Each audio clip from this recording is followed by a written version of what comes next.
Thank you for joining us on Sunshine Reports. My name is Adebimpe Akindele. 500 women in Ondo State have received economic empowerment items to enhance their livelihoods. The event, flagged off by the wife of the President, Senator Oluwemi Tinubu, had beneficiaries drawn from across the 18 local government areas of the state. Omoriola Hungbeji reports.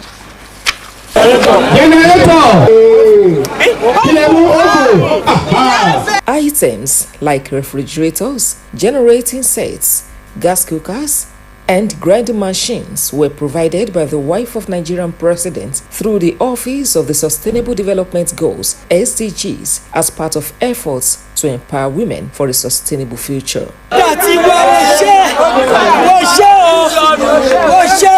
Beneficiaries expressed their joy, including Ifeoluwa Alaba, who was handpicked by the State Commissioner for Women Affairs and Social Development, Dr. Seun Osamaye, while selling kola nuts along a major road as early as 7 in the morning.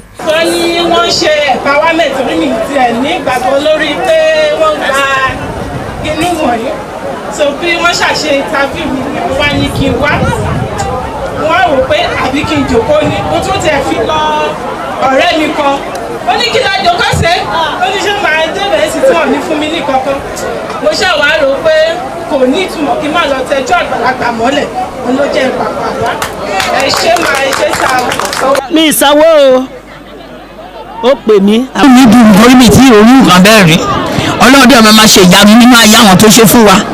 Representing the chairperson of the Renewed Hope Initiative, Senator Oluwemi Tinubu, the wife of the Ondo State Governor, Oluwaseun Ayedatiwa, underscored the program's objective of making women self-reliant by reducing their economic burdens. She warned beneficiaries against selling the items, assuring them of strict monitoring by the state government. I would like to beg us, please, everyone that is a beneficiary today, please let us utilize this that is being given to us. Please, we will follow up.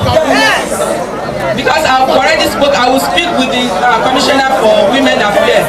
We will follow up. Don't sell any of these items. Senior Special Assistant to the President on Sustainable Development Goals (SDGs), Adegoke Orilope Adefulure, represented by Dr. Ifi Ukebu, said the initiative is aimed at unlocking potential and prioritizing the livelihoods of women. We want to make sure we don't leave any woman. This thing you are seeing here today, those items, is just the beginning. More are still coming to Ondo State. That's why she directed me to be here to monitor the distribution and see how far Ondo State will do with it.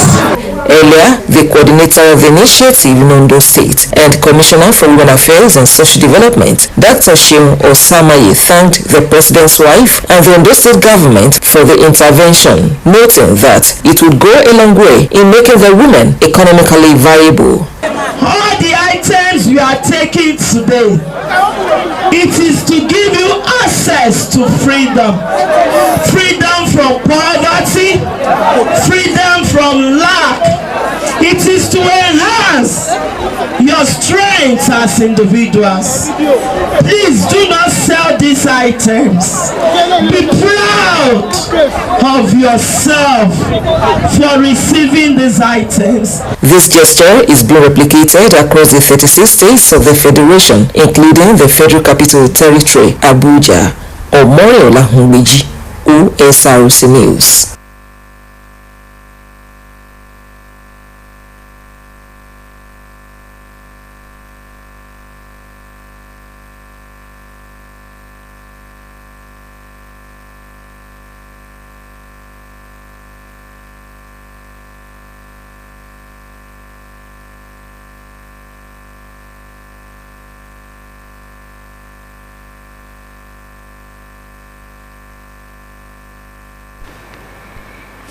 Governor Lucky Ayedatiwa says healthy relationship amongst former and serving leaders of Nigeria, irrespective of political affiliations, is important towards advancement, growth, and development of the nation.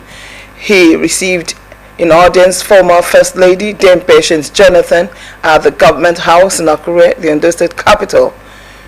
saying unity, peace and progress of the country must always be prioritized. He lauded Patience Jonathan for identifying with the state and also joining in celebration of the 95th birthday of Mrs. Keketobo Kuku, mother of former Special Advisor to ex-President Goodluck Jonathan on Amnesty Affairs, Kingsley Kuku. Government House correspondent Wahab Bankole completes the story. Governor Lucky Aiyedatiwa was joined by some members of the State Executive Council at the Government House in Akure to receive the former First Lady of Nigeria, Dame Patience Jonathan.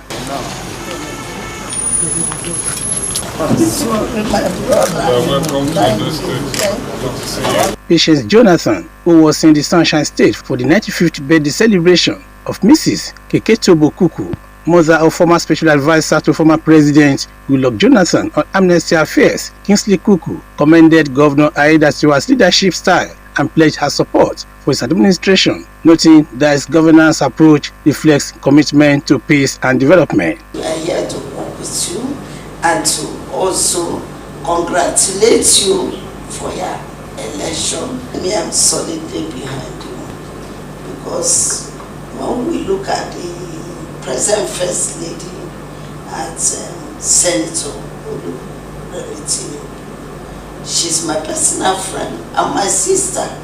We have come a long way.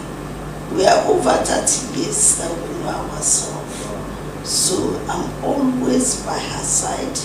I'm always in her front, always behind her. And I am there to support her all. Her Excellency Dr. Governor Aiyedatiwa expressed appreciation to the former First Lady for visiting the state and honoring the invitation to celebrate with the nonagenarian in Arogboibi Kingdom. Aiyedatiwa noted the healthy relationship among former and serving leaders of Nigeria, irrespective of political affiliations, is key towards advancement, growth and development, adding that unity, peace and progress of the country must always be prioritized. What you have done is a show of love, and it's a thing of honor for me really to stop over to pay us a council visit and to want to celebrate with us our aged mother. So thank you so much for coming. Ondo State is one of the safest and peaceful states in Nigeria.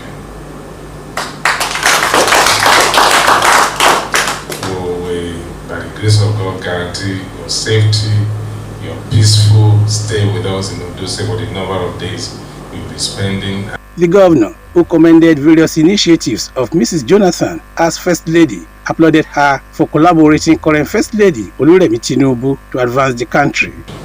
And thank you for your relation with our mother too, Her Excellency Senator Oluremi Tinubu. You expressed it that you've known yourself for over 30 years. A wonderful woman, our current mother of the nation, and the shoe you wore some years back. Thank you so much for the collaboration between both of you. Aiyedatiwa extended his regards to former President Goodluck Jonathan, commending him for his enduring statesmanship and commitment to the unity and peaceful coexistence of Nigeria. Wahab Bankole, Osrc News. Strategic investments in research and development, modernized engineering, curricula aligned with current industry needs, and stronger collaborations between academia and industry have been recommended to drive innovation and foster sustainable development in the engineering sector. These recommendations were highlighted during the dinner and awards night, which culminated the 2025 Society of Engineers Akure Branch Week. Joy Paris reports that the theme of the event was Engineering for a Better Nigeria, Innovation and Progress in Challenging Times.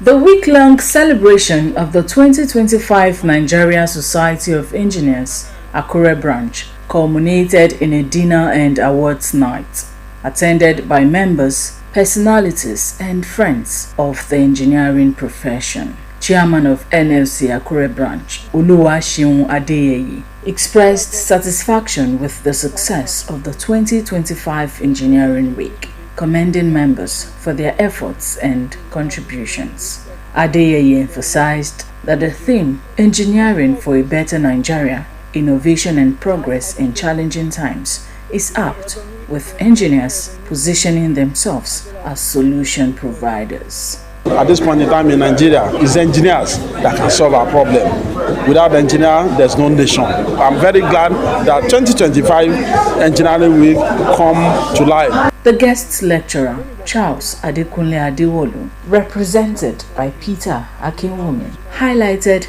the critical role of engineers in Nigeria's development, addressing challenges and proposing solutions to navigate them effectively.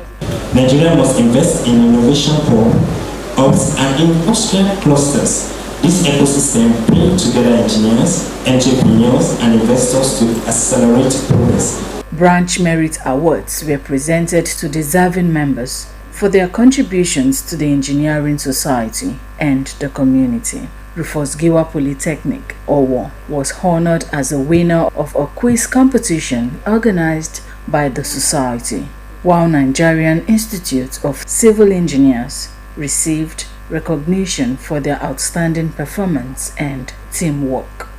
The event also featured the inauguration of new executives to lead the society for the next 1 year and induction of new members. I implore all of us, whichever division you belong, please make sure that you practice in accordance with our ethics. Let us be engineers who don't just witness history, but who build it. We have a choice. We can define as those who talk about problems or as those who are solution givers. Let's choose to give solutions. Let's engineer a better Nigeria. A key highlight was the cutting of the 2025 Engineering Week cake, symbolizing the celebration's success.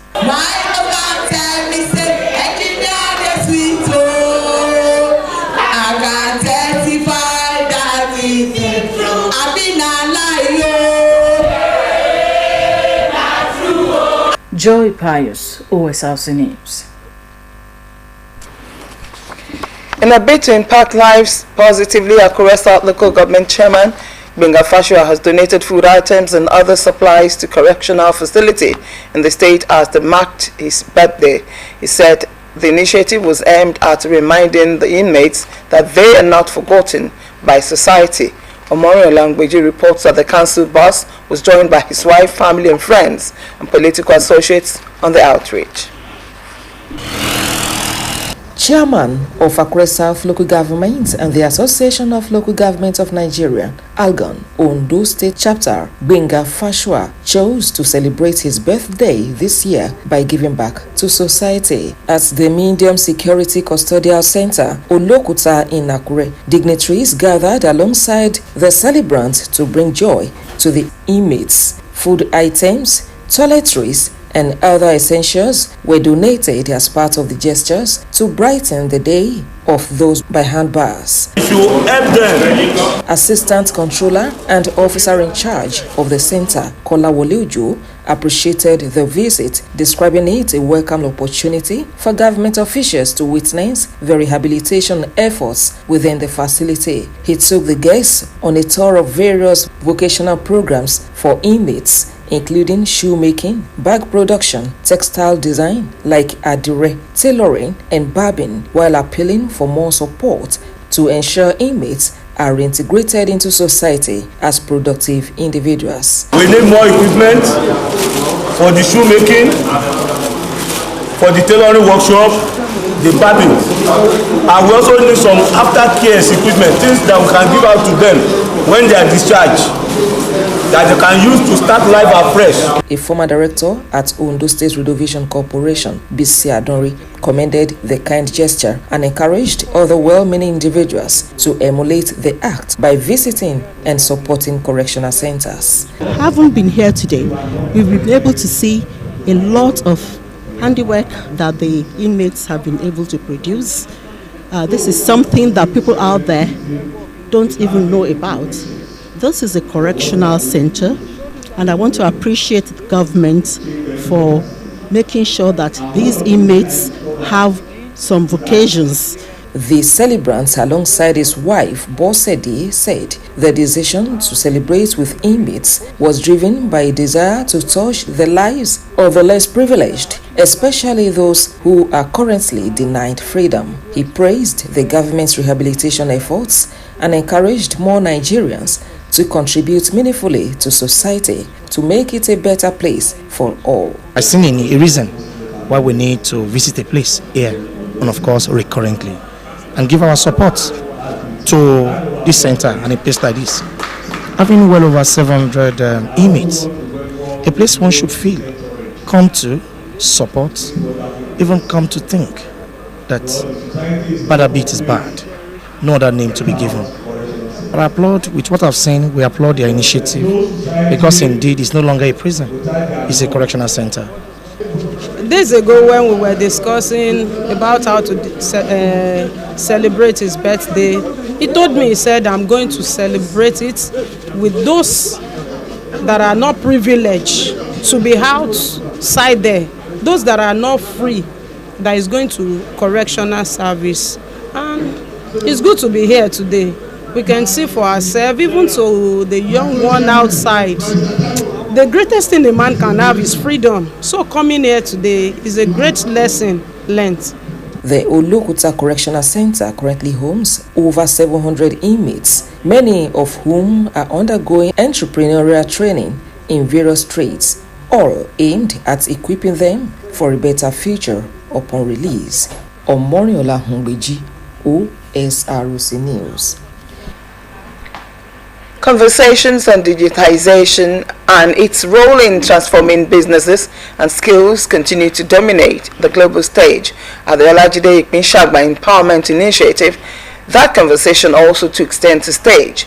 Themed Digital Skills for a Brighter Future, the program brought together participants from all local governments in Ondo North Senatorial District.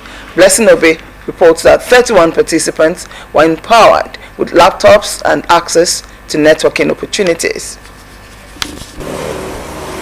Technology continues to evolve daily, opening new opportunities for young people to explore their potentials. With innovations in ICT, many youth are leveraging digital skills to create wealth and tackle unemployment. In Akungba Akoko, an empowerment program was held to further this drive. The Olajide Ipinshagba Empowerment Initiative, in partnership with Johnson Integrated Services, organized a 2-day ICT training designed to help young people develop skills in technology and digital development. Sessions covered areas such as social media monetization, content creation, and career mentorship. Compare popular e-commerce platforms and choose one based on their needs. Olajide Ipinshagba, represented by Abel Ware, alongside program coordinator Sheun Udevbulu, described the platform an opportunity for youth to maximize their skills and, regardless of location, and bridge the digital divide. It's not only in Akungba. We make sure that we spread the whole the empowerment to all the 6 local governments in the Ondo North Senatorial District, and by that we want to make sure that the youth, particularly the youth in Ondo North, we are well trained and so that they can use the web to make money for themselves, not only for people, for themselves, and as well, increasing the community's wealth as well. Just trying to look at how we can teach our youths how to use digital skills to enhance whatever it is that they are doing now. And then beyond that too, we're also looking at how they can be self-sufficient through skills like what they need to, through skills like how to create content, and then some of them are also being taught how to, the skills they need to be a freelancer. Beneficiaries described the training timely and pledged to put their knowledge into practice. Thanks to Senator Olajide Ipinshagba, I gained many things because I'm a fashion designer, and through the content creation, I think I'll be able to know how to post my clothes to social media and how to attract more customers to me. Going back on, because we'll be given a laptop now. What they are giving us we now enhance it, getting back to where we are going. In fact, I've started that since when we started, since yesterday. Each participant were presented certificates and received a laptop to support their digital journey. Initiatives like this not only close the digital gap at the grassroots, but also equip young people to create jobs and secure a better future for themselves. Blessing be. Osrc News. Yam, a staple in the Nigerian kitchens, especially in the southwest, is becoming increasingly unaffordable. Soaring market prices are putting this essential food out of reach for many ordinary Nigerians. In this report, Joy Pius explores how the rising cost of yam is weakening the purchasing power of low-income families and threatening access to this nutrient-rich staple. Yam, a staple food across West Africa, especially in southwestern Nigeria, has shifted from daily consumption to a luxury reserved for special occasions. Once affordable for all, rising market prices now puts yam beyond the reach of low-income earners.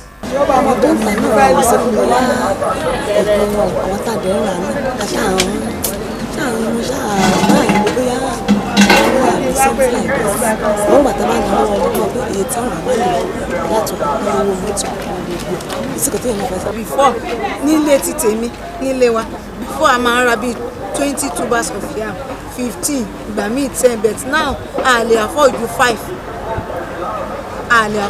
because ó wọ́n bí oye ta fi ń ra 5 ta fi ń ra bí 15 yẹn tẹ́lẹ̀ òun la fi ń ra 10 náà so a lè afford ju bí 5 torí pé ó ti wọ́n ju bí bó ṣe máa ń wọ́n tẹ́lẹ̀. 10 tubers of yam now cost between 10 to 15,000 naira, enough to feed a family of 5 for only 2 meals. August àti wà ní August end ó yẹ kí iṣu ti wálẹ̀ because ní August end nígbà míì iṣu tuntun yẹn ti fẹ́ máa kásẹ̀ ńlẹ̀ díẹ̀ tó yẹ pé by November December á ti máa rí iṣu Hausa tẹ́ pé iṣu Hausa tún ti máa wọlé but period mo wá rí pé iṣu yẹn kò wálẹ̀ bó ṣe yẹ kó wálẹ̀ ó wọ́n sí ká máa ra 1 tuber of yam ká máa rà ní 3,000 4,000 5,000 kò yẹ kó rí bẹ́ẹ̀ tó dẹ̀ yẹ pé before oye tá a fi ń ra 1 tuber of yam báyìí la fi ń ra 5 tubers bóyá kí ìjọba tún bá wa wo ṣe bóyá kò tó lè fi support àwọn àgbẹ̀ tó ń gbin iṣu tó bá ní kò tó lè fi support wọn wọ́n bá wa ṣàánú àwa mẹ̀kúnnù wọ́n fi support wọn. Vendors say the high prices stem from increased costs faced by farmers who are struggling with losses caused by cattle invading their farmlands. Èèyàn mélòó ló ń dáko tí iṣu ti ń jáde àwọn tó ń dáko àwọn pa wọ́n sínú igbó eléyìí tó bá ti bọ́rí bọ́là nínú wọn òun là ń rí iṣu wọn rà àwa tá à ń rà á èmi nǹkan tá bá ti bá lọ́jà la máa rà a lè dọ́jà ń gbà mí báyìí kó má sí iṣu ní ọjà a dẹ̀ fẹ́ èmi nǹkan tá bá ti rí la máa rà wá. iṣu òwò tó bí eléyìí tẹ́lẹ̀ ṣe mọ̀ pé gbogbo nǹkan náà ló wọ́n báyìí àwọn àgbẹ̀ tá bá sọ pé torí ráìsì báyìí ó ṣẹ́ díẹ̀ ó ti pọ̀ díẹ̀ ẹ̀wà náà ti pọ̀ díẹ̀ tá bá sọ pé iṣu tí ó yẹ kí iṣu náà wálẹ̀ wọ́n sọ fún wa pé ṣá lè ṣe oko wọ́n ní ṣàmọ̀ pé iṣẹ́ oko ṣòro ó ṣe òun fi dàbí pé iṣu wọn. Farmers face insecurity and threats from cattle herders, making it difficult to protect their crops and stay on their farms. This is driving up yam prices and may discourage planting. Without urgent intervention, the situation could lead to severe scarcity and even higher prices in the medium and long term. Joy Pius, Osrc News. That's Sunshine Report for now. We'll be back with more reports later in the day. Good afternoon.